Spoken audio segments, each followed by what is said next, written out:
Ao vivo lá em Porto Alegre, Silmar César Miller. Bom dia. Meu caro Otávio, muito bom dia aos nossos amigos do Terra Viva. Bom, temos muitas coisas aí sobre o tarifaço para conversar, mas antes vamos aos destaques de hoje da economia. As moedas, mercado financeiro e as cotações. Davi, vamos começar pelo mercado financeiro. O dólar operando com leve alta nesse final de manhã de quinta-feira, 0,2%. Ontem tivemos uma queda, hoje uma pequena recuperação. R$ 5,53 a cotação da moeda americana. Mercado de ações voltando a cair. Queda de 1,1% no índice Bovespa da B3 neste momento. Nos mercados de commodities agrícolas, soja na Bolsa de Chicago bastante volátil, abriu o dia estável, agora cai um pouquinho, 0,1%, 0,2% na verdade. Trigo também com pequena queda de 0,1%. Milho em alta, 0,7%. Como se vê, poucas oscilações, nada muito expressivo nesse momento. Na Bolsa de Nova York, o algodão sobe 0,8%. E aqui os produtos impactados pelo tarifaço, o café volta a subir na Bolsa de Nova York, café arábico 1,5%, já subiu ontem, o robusto em Londres também acompanha 2,1%, basicamente o café aqui refletindo a falta de produto no mercado americano, esse preço sobe lá, não é aqui. Aqui tem toda a pressão da colheita, o preço devia estar caindo agora, como já vinha acontecendo antes do tarifaço de 50% do presidente americano contra o Brasil. Então o café sobe lá para o consumidor americano, é o que a gente está vendo aí praticamente todos os dias. Outro produto que reflete o tarifaço é o suco de laranja. Esse não para de subir, sobe todos os dias. Neste momento, alta de quase 3%, 2,9% para ser mais exato. Também pela falta do produto. É o que mais está afetando o consumidor americano, é o suco de laranja, porque praticamente a maior parte, pelo menos, do suco de laranja exportado pelo Brasil vai para os Estados Unidos, que é o maior consumidor mundial dessa bebida. Açúcar também sobe 1,9%, que está refletindo aqui o presidente americano Donald Trump, que resolveu agora baixar uma portaria lá, com a negociação com a Coca-Cola, na verdade, para usar açúcar de cana para a produção de Coca-Cola e não o xarope de milho que era utilizado no produto fabricado nos Estados Unidos. Boi gordo no mercado sul na B3 oscilando bastante, está subindo um pouquinho, 0,1%, mas já teve em queda também de 0,1%. O mercado também refletindo o impacto aí da queda nas exportações brasileiras de carne bovina para os Estados Unidos, que, claro, está afetando o mercado do boi gordo, que tem caído bastante no mercado físico. Tem uma ressalva que precisa ser feita aqui: os preços seguem caindo no mercado físico, lá no interior do país. Tem novas quedas hoje, estou vendo aqui algumas quedas até bastante acentuadas, é, o 1%, 2%, dependendo da região, praticamente todos os dias. Agora, o mercado futuro está sinalizando aqui uma recuperação. Está se vendo aqui, até porque é época de entre safra agora. Então, por exemplo, esse contrato que a gente cita aqui como referência no mercado futuro do boi gordo é o contrato de agosto. Ou seja, agosto, nós estamos em julho agora, em junho, né? Fim de junho, início de, não, estamos em julho, agosto, portanto, a possibilidade, pelo menos, é o que sinaliza o mercado futuro de início de recuperação dos preços do boi gordo. Mas não sei, vai depender muito dessa questão aqui das exportações brasileiras para os Estados Unidos, está tudo parado, né? E essa carne está entupindo o mercado interno, enquanto isso pressiona o preço da própria carne e também do boi aqui no mercado interno, tá vindo? É tanta coisa, é tanta confusão que a gente confunde até o mês, Silmar. Tá perdoado. Mas, vamos direto aqui para a CNA e a gente já começa a falar das questões do tarifaço.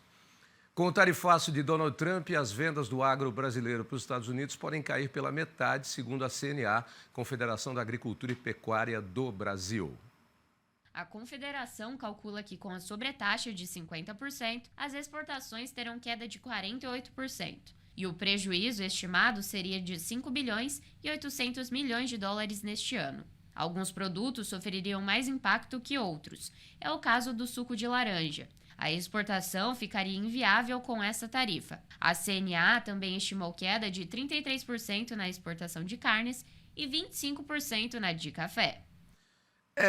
Mais para uns, mais caótico para uns e um pouco menos para outros, mas de certa forma é uma combinação aí que não está dando certo. O Brasil é o maior exportador de suco de laranja para os Estados Unidos, 45%, se eu não me engano, praticamente metade, né, do nosso suco de laranja vai para os Estados Unidos, que é o maior consumidor, bebedor mundial de suco de laranja, e isso torna o produto inviável, é o que estão todos dizendo aí, BR Citrus, CNA, inclusive.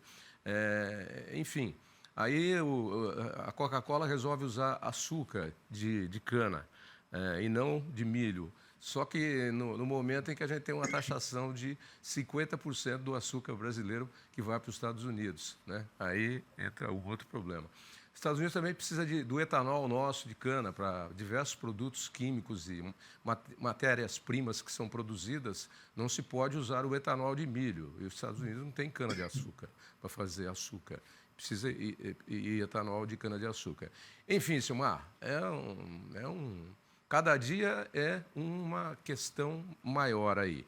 O governo de São Paulo, aliás, se antecipou ao governo federal, que ainda está estudando medidas de ajuda, e criou um fundo de ajuda aí para as empresas do estado de São Paulo que exportam para os Estados Unidos a juros de 0,27% ao mês, com crédito de até 20 milhões por empresa.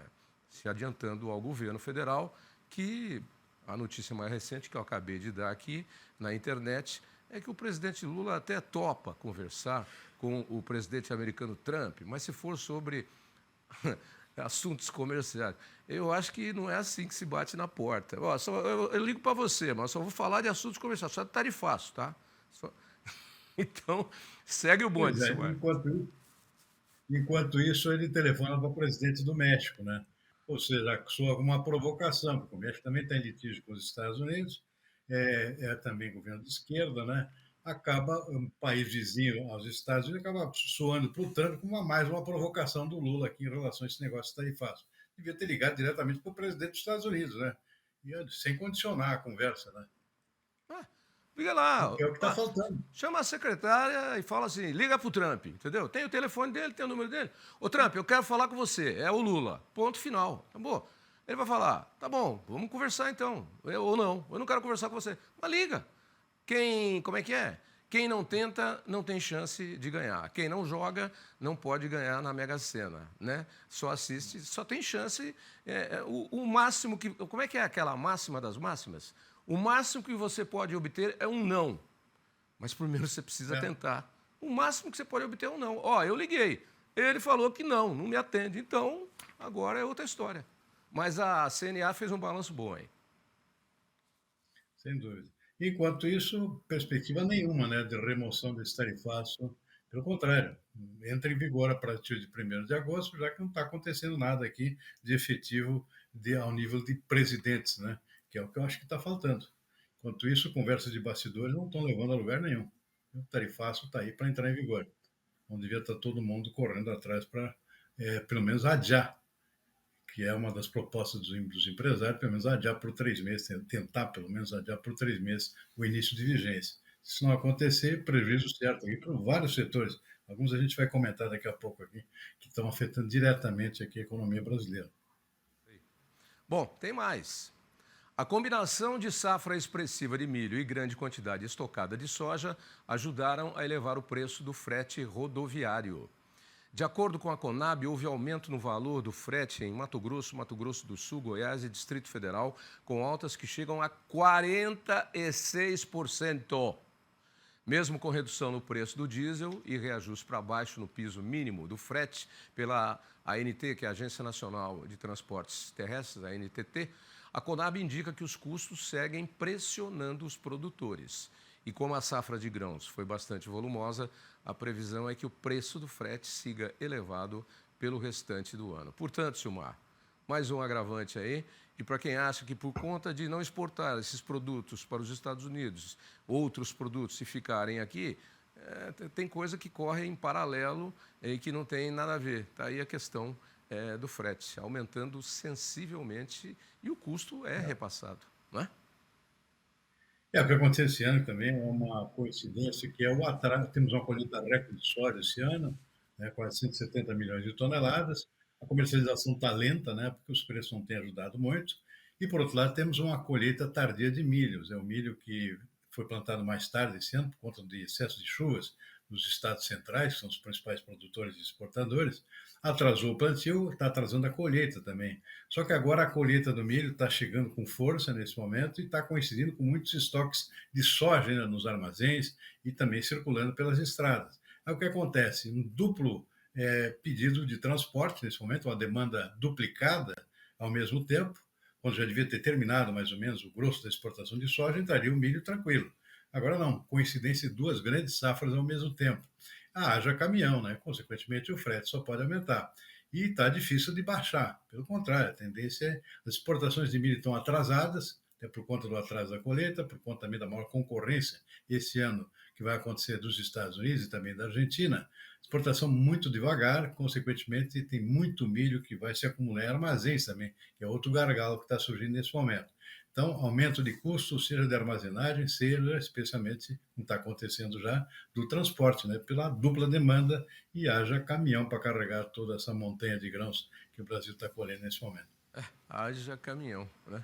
É o problema de você ficar preso à logística de um só setor, né? Exato. O Brasil é um país que anda nas estradas em cima de caminhões, é isso. Não tem via fluvial direito, não tem estrada de ferro direito, o transporte aéreo é caro, e aí vem a consequência. Você falou de setores que estão sofrendo mais aí com o tarifaço do Trump, e a Peixe-BR, a Associação Brasileira de Piscicultura, voltou a defender a suspensão imediata da autorização para a importação de tilápia do Vietnã pelo MAPA, Ministério da Agricultura e Pecuária e Abastecimento. Em nota divulgada nesta quarta-feira, a entidade argumentou que a medida é necessária para proteger a piscicultura nacional e para preservar a sustentabilidade da cadeia produtiva da tilápia no Brasil, formada majoritariamente por pequenos produtores. E ainda afirmou a Peixe-BR que qualquer instabilidade ou desequilíbrio na concorrência afeta diretamente a capacidade de manutenção da atividade da piscicultura brasileira. O pedido ocorre 4 meses após o Ministério revogar a suspensão que foi imposta com base em alertas sanitários. Mas que falta de ética! Nós somos o maior exportador de tilápia para os Estados Unidos sem chancelas sanitárias. A SAIC não tem vistoria nenhuma. Aí vem esse tarifaço do Trump e o setor está desesperado. E alguém vem com essa notícia indigesta aí de que pode recriar a importação de tilápia do Vietnã. Ô, Silmar, faça-me o favor. Que falta de bom senso. Bom, o que aconteceu foi o seguinte, sabe? O presidente Lula fez uma viagem há 4 meses atrás ao Japão e ao Vietnã. E aí, para dar uma agradada lá no seu compatriota lá do Vietnã, que também é de esquerda, né? Eles pediram para abrir importação de tilápia aqui no Brasil, que estava proibida por questões sanitárias. Ou seja, sempre havia uma restrição contra a importação de tilápia do Vietnã de qualquer outro país por questões sanitárias, aqui é uma preocupação muito grande. O Lula, cordialmente, abriu a importação de tilápia vietnamita aqui para o Brasil, criando uma concorrência desnecessária, porque o Brasil não só tem uma ampla produção interna, é autossuficiente, como também é exportador de tilápia, né? Inclusive para os Estados Unidos. E se criou um duplo problema agora, né? Nós temos aí tilápia vietnamita entrando no Brasil ainda, concorrendo com a tilápia brasileira, produto que tem problemas sanitários, e agora a tilápia brasileira não consegue ser exportada para os Estados Unidos, fica retida aqui no mercado interno. Qual é a consequência? Dupla oferta de produto, consequentemente queda do preço para os nossos produtores de tilápia. Um desastre econômico isso aí, né? Então está mais que na hora de suspender essa importação do Vietnã, que nunca deveria ter acontecido. Como diz o Raul Gil, fazer cortesia com o chapéu dos outros nunca foi bacana. E foi o que foi feito aí no caso da tilápia com o Vietnã. E agora, esse problema com os Estados Unidos só transforma isso num duplo problema. Tilápia brasileira, nossa, que é de excelente qualidade, diga-se de passagem, é exportada, inclusive, com certificação halal, a tilápia do Paraná. Né? A certificação halal é super exigente para os países muçulmanos. E a nossa tilápia vai para lá muito bem remunerada. Enfim, são problemas que a diplomacia e a burocracia acabam criando e que sobram diretamente na mão do nosso produtor. Olha, para resolver isso aí, baixa uma norma, PROCON neles. Mete lá no supermercado, tilápia do Vietnã. Quem quiser, compra. E a Peixe-BR faz uma grande campanha dizendo porque essa tilápia não pode entrar aqui por questões sanitárias. faz uma grande campanha, né? Divulga na mídia, está sem verba nesse momento, porque está até perdendo exportação para os Estados Unidos, mas faz entrevistas, divulga na mídia, faz workshopping e divulga por que essa tilápia tem problemas sanitários, a tilápia do Vietnã. E faz uma exigência de que lá na gôndola do supermercado, essa aqui é a tilápia vietnamita, essa aqui é a tilápia brasileira. Você quer comprar? Compra, né, Silmar? É um jeito.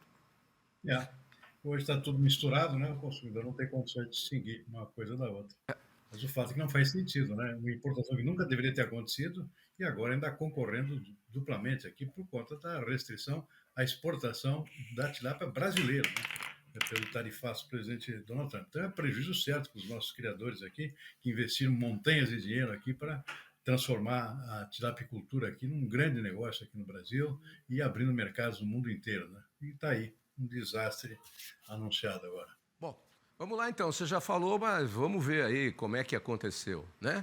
Porque não ligou para o Trump, porque disse que até ligaria para falar de assuntos comerciais, mas ligou para o presidente do México. Na tentativa de fortalecer os laços com outros países diante das ameaças dos Estados Unidos, o nosso presidente telefonou para a presidenta, para presidente do México, né? Presidenta só tinha uma, era a Dilma. Ela é presidente do México, é a Cláudia Sheinbaum.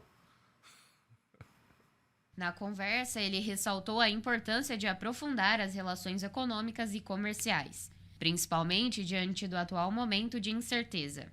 Os dois concordaram com as datas de 27 e 28 de agosto para a visita do vice-presidente Geraldo Alckmin ao México, acompanhado de delegação empresarial e de outros ministros brasileiros. A ideia é iniciar as negociações para ampliar o acordo comercial Brasil-México. Cláudia Sheinbaum e Lula destacaram os setores da indústria farmacêutica, agropecuária, de etanol, biodiesel, aeroespacial, bem como de inovação e educação como áreas estratégicas na relação bilateral. Bom, Silmar, vamos lá. Você rachou o bico de rir aí quando eu falei que botaram no texto presidenta, mas eu falei, presidenta só teve uma, era Dilma Rousseff. O resto é tudo presidente. Já foi feito um estudo gramatical, inclusive, é uma palavra que ela serve tanto para o masculino quanto para o feminino. É o cargo de presidente, é a presidência. Bom, mas você já comentou, ao invés de ligar para o Trump, ele ligou para o presidente do México. Aí o Trump olha lá e não gosta. Não, nada contra estreitamento de relações Brasil-México, são países importantes, tem muito a fazer em termos de trocas comerciais, é muito útil, só que o momento talvez não seja o mais adequado, né? Vai soar como uma provocação. O México está lá brigando pelas tarifas também, não está fácil o negócio. O México tem um tarifaço aqui do presidente Trump desde o início, foi um dos primeiros a ser taxado junto com o Canadá. Portanto, uma hora dessas pode soar até como uma provocação, tentar fazer um acordo comercial com o México, que acaba sendo, claro, prejudicial aos Estados Unidos, dependendo do produto, numa hora que a prioridade devia ser outra, né? Devia ser estar fazendo essa viagem aos Estados Unidos, ou pelo menos ligando para o presidente americano para eliminar o que está acontecendo aqui, o que está acontecendo, que é um prejuízo aqui no Brasil com esse tarifaço de 50%, que possivelmente vai continuar por um bom tempo ainda. Ou seja, nós temos pressa nesse negócio, porque entrará em vigor agora em 1º de agosto. Enquanto isso, se programa aqui uma viagem ao México, que pode soar, como eu disse aqui, como uma provocação nesse momento delicado nas relações entre Brasil e Estados Unidos. Enfim, Silmar, a verdade é que hoje já é dia 25, dia 1º está batendo a porta, aí, 1º de agosto.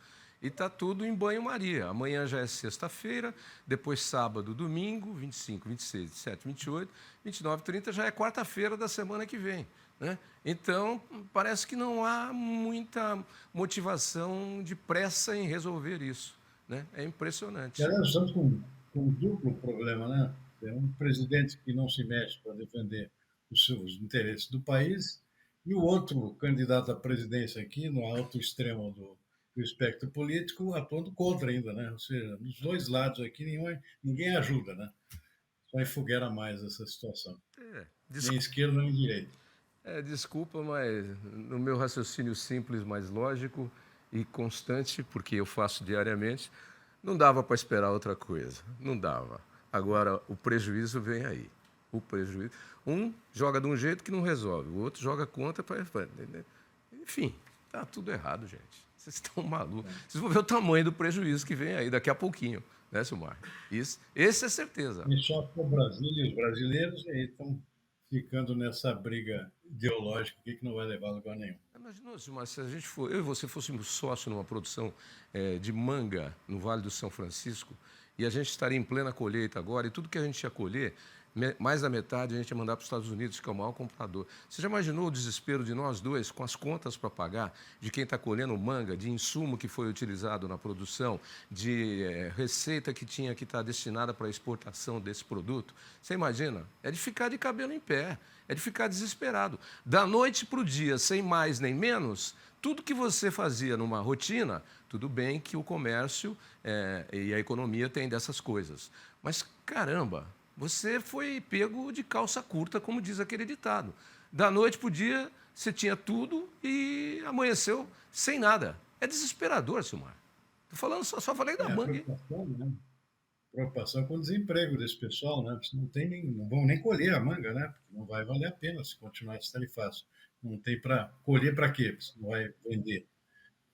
Então, sim, fica desemprego dos trabalhadores que atuam na colheita da fruticultura brasileira, que é fundamental, especialmente na região Nordeste, né? Terra do presidente. A solução ou o encaminhamento para a solução desse problema não é para o dia 1º, é para ontem, antes de ontem, é desde o dia em que apareceu. Exatamente. Vamos se mexer, minha gente, vamos se mexer. Ô, Silmar, acho que tá bom por hoje, né? Vamos ver amanhã o que sobra, porque tá parecendo o restaurante que troca o cardápio todo dia aqui. O arroz e o feijão continua, mas um dia vem salgado, outro dia vem arroz doce, outro dia vem feijão preto, outro dia vem feijão com paio, mas, enfim, mas o restaurante está trocando de cardápio todo dia aqui. Bom, amanhã você volta, amigo, tá bom? Ok, Tavinho, uma boa tarde para você, tudo bem, até amanhã. Abraço.